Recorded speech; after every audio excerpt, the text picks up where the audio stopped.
In today's video, I'm going to teach you how to add multi-currency on Xero. By the end, you'll be able to work with customers and suppliers in different currencies and let Xero handle the conversions for you.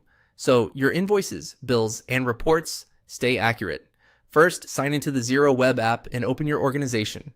From the main navigation at the top, click Accounting.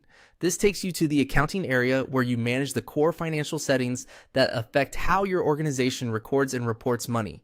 Next, choose Accounting Settings. You'll need the right user permissions to access this section, so if you don't see it, check with your Xero admin.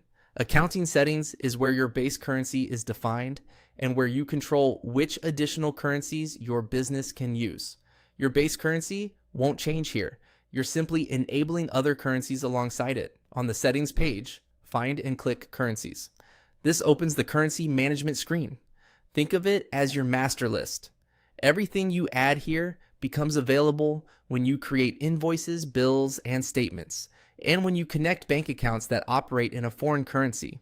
It's also the place where Xero displays the current exchange rates it uses to convert amounts back to your base currency for reporting.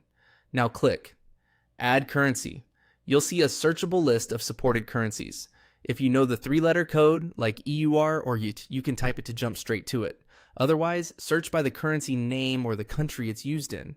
Pick the currencies you actually transact in, either because you sell to customers abroad, pay overseas suppliers, or hold a foreign bank account.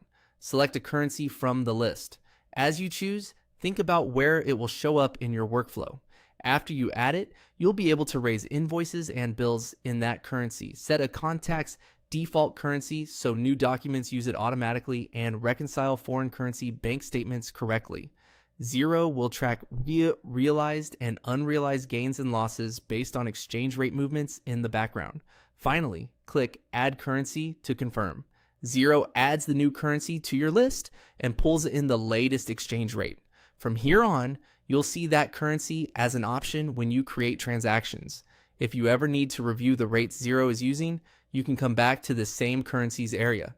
Keep in mind that adding a currency doesn't change past transactions, but it immediately enables the new currency for anything you create going forward.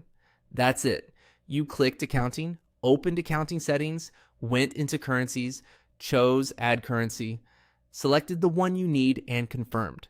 You're now set up to transact in multiple currencies with confidence in Xero.